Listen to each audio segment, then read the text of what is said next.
Rais wa Tanzania Samia Suluhu ajipata mashakani baada ya kupokea ujumbe mbaya kutoka Kenya. Ujambo na karibu kwa taarifa zetu za Kenyascope, na tafadhali kumbuka kusubscribe.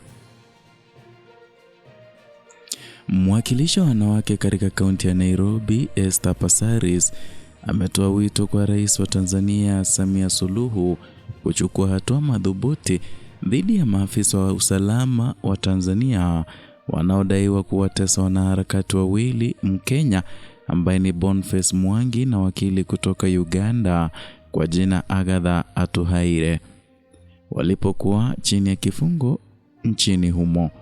Kauli hiyo ilitolewa Jumanne Juni 2 huku mashinikizo ya kimataifa yakiongezeka kuhusiana na tukio hilo linalozua maswali kuhusu haki za binadamu katika ukanda wa Afrika Mashariki.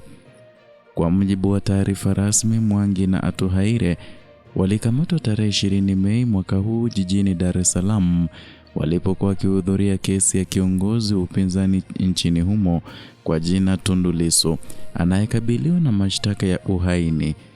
Baada ya kukamatwa, wawili hao walitoweka kwa siku 3 kabla ya kupatikana wakiwa wamedhalilishwa na kutupwa mpakani mwa nchi zao na Tanzania.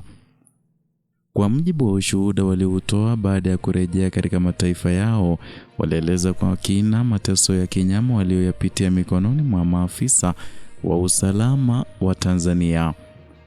Mwangi alidai kuwa alipelekwa katika eneo la siri alikopigwa, kuvuliwa nguo na kufanywa vitendo vya udhalilishaji wa kingono. Alieleza kuwa alining'inizwa kichwa chini na kupigwa kwenye nyayo, huku sauti ya muziki wa Injili ikipigwa kwa sauti kubwa kufunika kilio chake.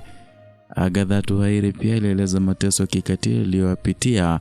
Alisema aligoma kuvua nguo, jambo lililozua hasira kwa maafisa waliokuwa wakimshikilia.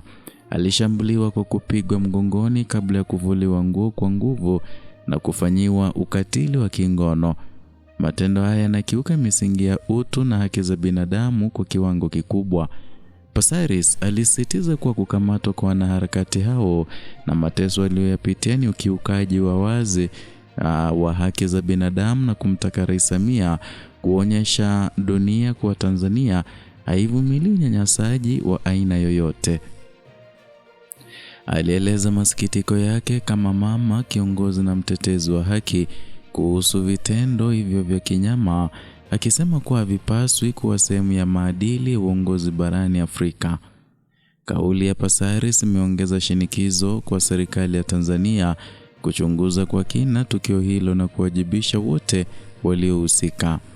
Tukio hili linatisha kudhoofisha taswira ya ukanda wa Afrika Mashariki katika kuheshimu misingi ya haki za binadamu, uhuru wa kiraia na usalama wa wanaharakati.